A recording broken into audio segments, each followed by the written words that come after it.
some of you maybe still remember that on April 15, on 2019, the Notre Dame Cathedral tragically burned down. And even though some parts, as the stone wall, were conserved, that wasn't the case for wood. There is practically all the techo, all the framework, which has been lost during the fire, and that was of course a tragedy for all the French nation, but it was also a tragedy for historians because it was extremely old and precious Gothic architecture, and in this way the information that was in this wood were somehow lost. And that's why French government very soon after the fire decided that it was very important to study those woods, even though they were burned, so that we know the maximum about the history of this exceptional building. And I had this great chance to be part of the team which was working on these woods. Maybe I will start with this very short historical review, what we know about the timber woods or the wooden framework, that's how we call the techo, of the Notre Dame Cathedral.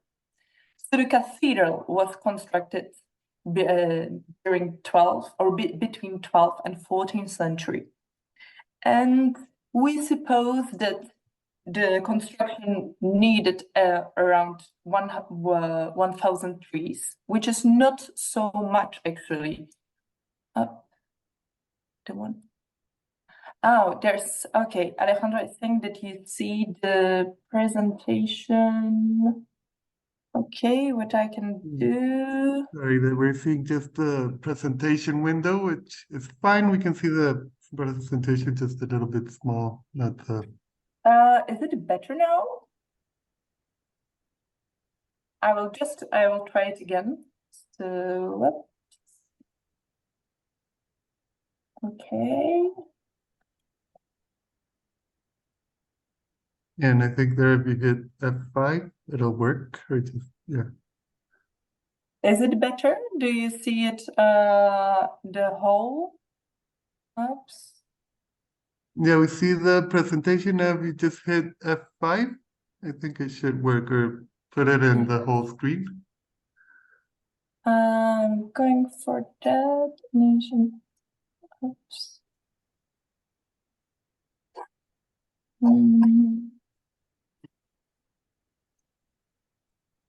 It's strange. I'm sorry. If it's what's not working. Problem. F5 should work fine. Okay. No. Is it better? There we go. Perfect. Yeah. Yes. Sorry. Sorry. Oops. Okay. Okay. So, thank you. yes. So we suppose, or the historians suppose, that this wooden framework was made of 1,000 trees, which is actually not so much, because there are theories how this building was so big that there was the whole forest which were cut down to make it, which is not actually true. It's just, let's say, fake news in some way. Which is also interesting, in our opinion, is that the whole wooden framework, all these parts, were made of oak, which I'm presenting here with this with this leaf. And this is actually exceptionally hard and stable wood. Nowadays, it's not used so much for construction, especially because it's very expensive. But it was the species, or it was type of tree which was the dominant in the Gothic cathedral. So that was our starting point. That was what we actually knew about wood which was used for the Notre Dame Cathedral before starting our project. Then the question was, what technique we can use to know the origin of the wood. So when we are dealing with, is there another problem? Because I'm hearing some noise. Okay. So if we are dealing with historical wood, such as the one from Notre Dame, we can obviously go to archives. But here with Notre Dame, there are some issues because, as you know, there was French Revolution, and during which one there was a lot of archives which were burned down. And so, for instance, those for Notre Dame were partially lost, or they are very difficult to find. So archives were not so much the option, or it was at first view, it seemed to be very difficult to work with archives. Then there is another option which is used by a lot of people in this discipline. It's to measure the tree ring widths. So if you see, those are the tree rings, and they have different widths in function of how the tree was growing. So this is one method which was used by our group, but not only, because there are also specialists working on DNA analysis, which can somehow tell you where the tree is coming from. And there is, of course, biogeochemical approach, so the one which I was actually using.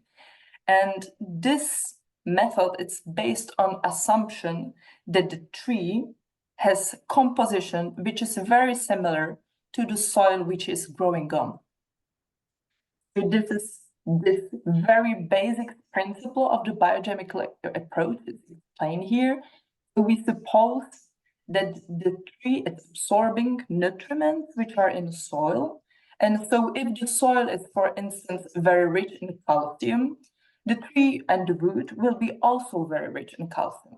And that's the principle, or that's the very basic of the biogeochemical approach which we are using. But we decided to go even further and do not study only the elements, but study also the isotopes.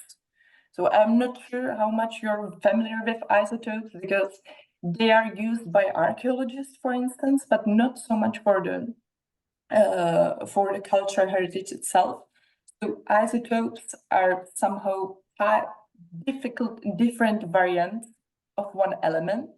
And we decided to focus on two isotopes. One is strontium, and the second one is neodymium. And the principle is the same as with elements. Maybe we have some strontium 86 in the soil, and so we will find it in the wood. So this method is counting on the relation which is in between the soil and the tree. And I will just show you very quickly how it might work, or why we decided to use it, because there's already some very successful applications in the wood and also in the rock domain. For instance, strontium and neodymium have been used a lot by geologists. And it is a very powerful tool to know where the rocks are coming from. So if you see these red squares, they represent some sediment samples which were sampled in the riverbed rocks. And those different forms or shapes in green and blue, they represent different part of the river. And so in that way, we know that this blue part of river has this kind of strontium signature and this kind of neodymium signature. And if we compare the sample of sediments that we are interested in, those red squares, we can define that they are coming from this blue part of river. And so in the same way as geologists apply it to rocks, we were hoping of applying it to wood. To do so, we have to start, of course, by getting our samples. It means to get the wood. Then I had to crush it to very fine powder, as you see here. Then there is let's say, a strange step when we have to make a solution of the wood. So I put it in a strong acid, and then I obtain this green solution.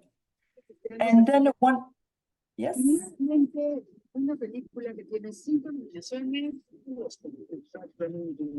I think there's one microphone that is not switched off. Then one part, Yeah, very sorry. one part is measured for the elemental composition, and then the second part is measured for the isotopic composition. So this part is for calcium, manganese, and so on, and this part is for strontium and neodymium isotope, as I told you about. So before showing you the actual results for Notre Dame, I just wanted to maybe show or present what the work which was necessary to be done before we started to work on Notre Dame. And that was the thing that we, beforehand, we tried to look for forests which are close to Paris. Paris is just here. I hope that you see my arrow. If you don't see my arrow, it's annoying, but so Paris is just here. And this is a region around Paris in which we think that it would be possible that the people in the 12th and 13th century would go for wood. And we found some forests that have different, interesting properties or interesting characteristics, and we got wood from them. So then we analyzed the wood from those forests in order to compare it with the wood from the Notre Dame, which would in the end enable us to define which forest was the one who gave the wood for Notre Dame. And what was important for us was that these forests were growing on different type of soil or of substrate. Some of those forests were growing on some very on a volcanic rock, which is called granite, and which is here. And some of these forests were growing on limestone, here, here, and here, and here, which is in a very opposite way, which is a very opposite mineral to granite. And who says that the rock is mineral? It means that the soil would be who says that the rock was very different? It means that the soil would be very different as well, and the wood would be very different. And in that way, we were able to distinguish if the wood is coming from this forest, for instance, or this forest. So now I will really get into the very heart of my subject, which was the wood from Notre Dame. So I get 46 parts or 46 woods at my disposal, and 40 of them were coming from here and here, which is really the original part, the one which comes from Middle Ages, from 12th and 13th century. And then I also had 6 of them, which were coming from the spire here, this tower, which is from the 19th century. As Nat said, this is the part which was restored by Viollet-le-Duc.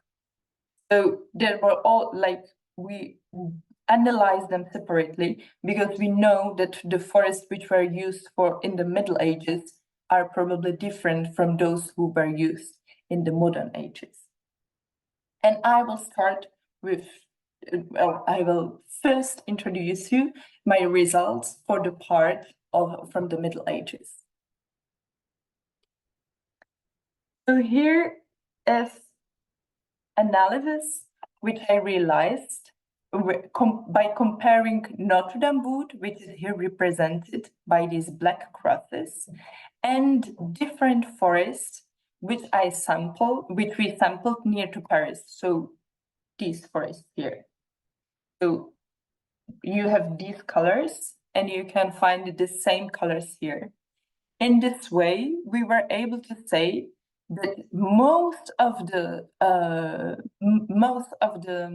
samples from Notre Dame, from the medieval part, represented by black cross here, are coincides or are very similar, are very close to these 3 forests in the orange, brown, and these brownish orange, which actually corresponds two forests which are not very far from Paris. It's this one, and this one. So we were kind of happy about these findings because it was very, very coherent with the possibilities of the people of the time, because we imagined that they wouldn't go very far to look for the wood.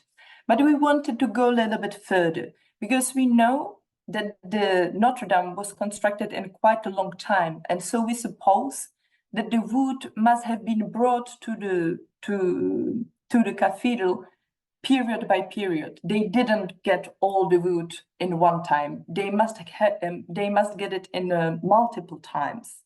And the question was, did they always go to the same forest, or did they go to different forests at the beginning and at the end of the construction period?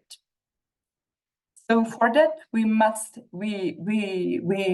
been interested in woods which were used at the beginning of the 20th century, which was in this part of the cathedral, and then the woods which were used in the 13th century, which is the central part of the cathedral here, and then woods which were used by the end of the 13th century, which is the entrance of the cathedral.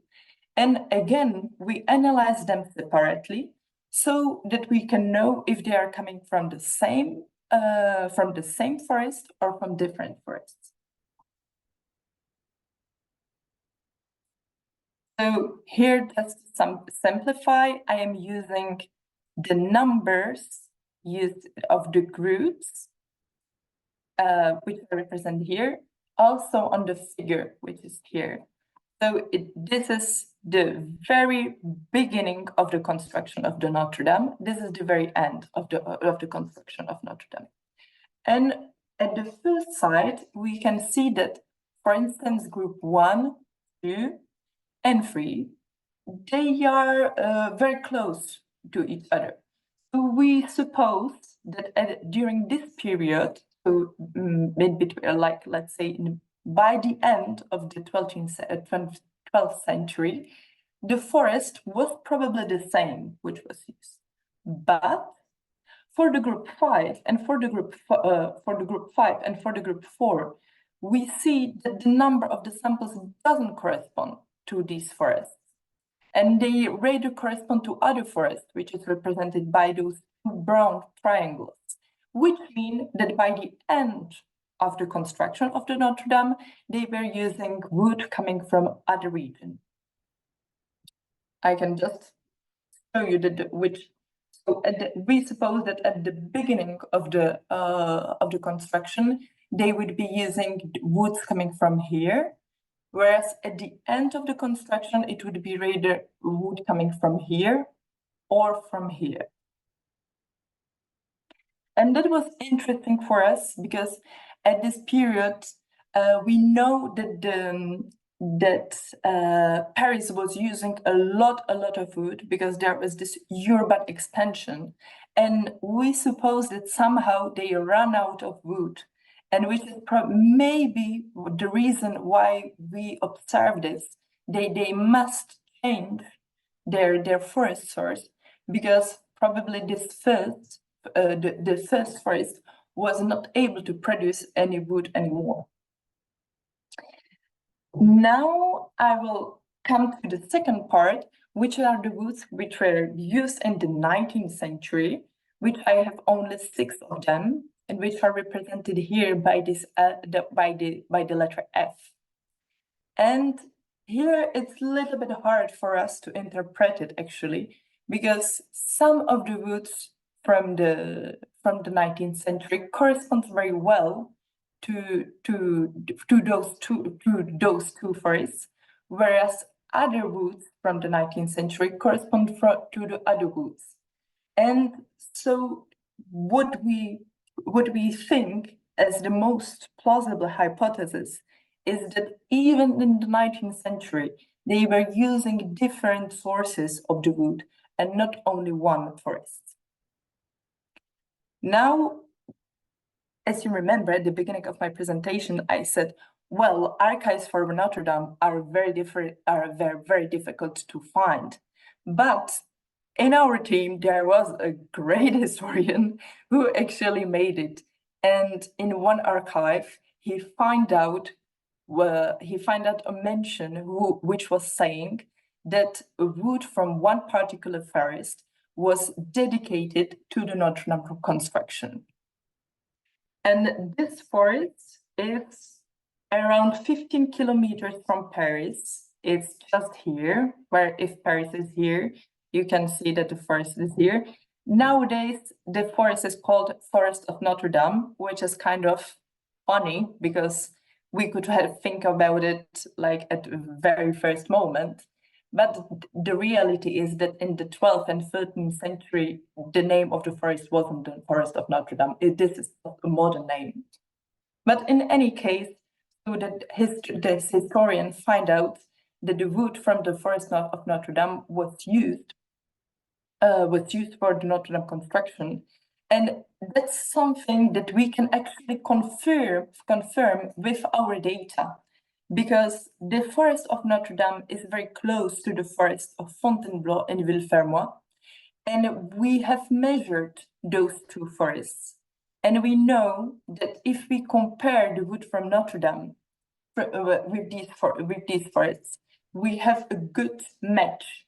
That means that what we find with our biogeochemical approach is definitely in agreement with the findings made by a historian. And because the historian was really performant, very efficient, he also found a forest which was used for the wood for the modern part of the cathedral. This forest is close to the city of Reims, which is in the east of France. And once again, what we make is we compared the signature or the composition from a forest which is close to the city with the forest with the wood from Notre Dame. And again, it was quite a good match for one part of the modern wood, but not for all of them. So in general, the biogeochemical results were corresponding to the historical facts or to the historical findings.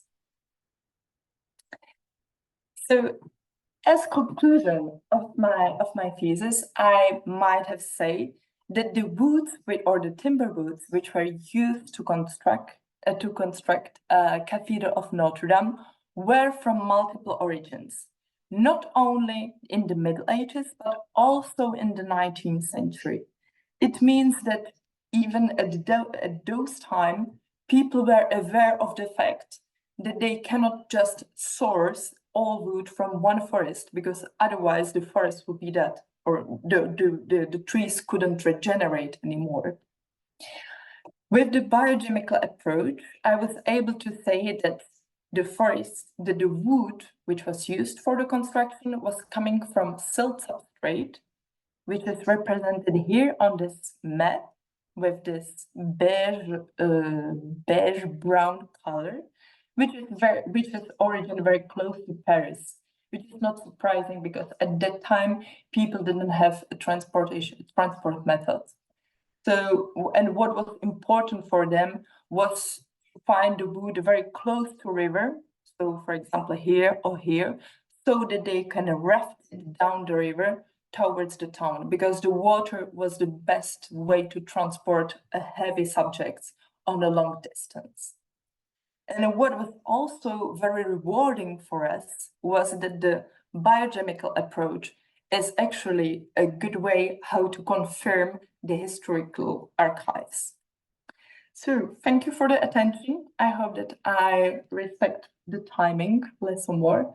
And thank you for the attention. Yes. I'm happy to hear your questions. Thank you very much for your presentation. It was very, very interesting and very nice, very beautiful. ¿Alguien tiene preguntas? ¿Alguien quiere realizar alguna pregunta?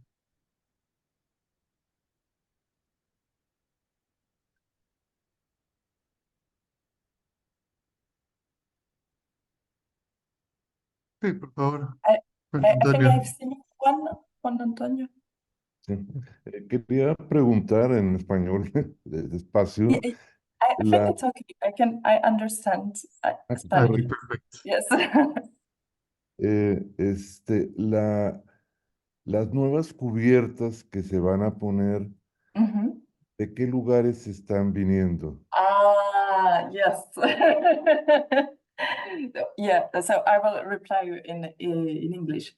So, well, that was let's say that was a political decision because they decided that they like actually every region of France have contributed. They take wood from forests coming all over the France, so that like the whole French nation is represented and this new wooden framework. Mm. Thank you, thank you very much.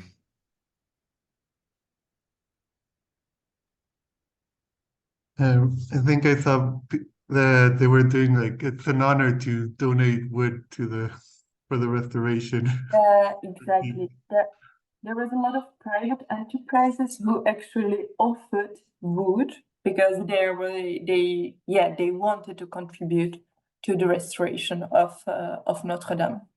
So, and probably you know there will be Olympic Games in Paris this summer, and they had to finish the cathedral before, so they wanted to go really really fast, and that's why the wood for the cathedral was cut. I think it was cut in 2020 or 2021. It was just the moment when I was starting my PhD, so I didn't have they couldn't wait for us. They couldn't wait for our answer. So the wood was cut while I was still working on this study. So, ¿alguien más tiene otra pregunta?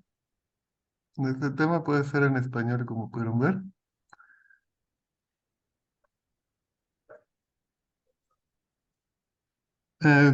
Si nadie más, I also had, bueno, lo puedo hacer en español para público. Tenía preguntas sobre, al principio, recién cayó fue el incendio, recuerdo que hablaban de unos árboles muy antiguos que ya no existían en los bosques de Francia, que se habían usado como Oh, parte de la madera. yeah, I know. So, yeah, that was something I wasn't really speaking about. But yeah, there was this whole how to say, yeah, this whole information about wow, they were super old trees and so. But if you let me share my screen again, yes, I will just project it once more. Actually, those trees, they weren't very old, the trees which were used for the Notre Dame. They were like 120, 150 years old. Oops. Yeah. Mm, tick, tick, tick, tick, tick. Yeah, if you see these green lines here, in effect, it corresponds to the age of the tree. So if we measure from here to here, we can say that this green line from here, it represents a tree which is 120 years old. And they weren't especially old. But what was very interesting was that they were growing very, very fast.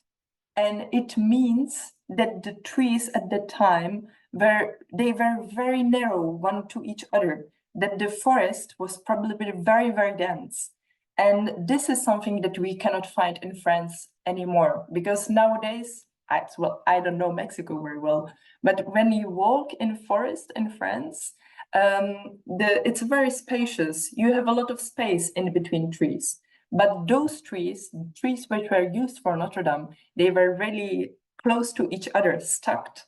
And yeah, this is something, yeah, which has been lost. Okay, thank you very much. ¿Alguna otra pregunta que alguien pueda tener? Si no, agradecemos a nuestro ponente por esta plática tan interesante. Thank you very much. It was very, very Yes. interesting. I really loved your presentation. Oh, we do have another question. Thank you very much. Wait, just a second. Juan Antonio, ¿tenías una pregunta? ¿O solo la despedida? Solo agradecerle la espléndida conferencia que nos impartió y creo que vale la pena grabarla y volverla a escuchar con mucho más detalle y una felicitación por su trabajo. Gracias.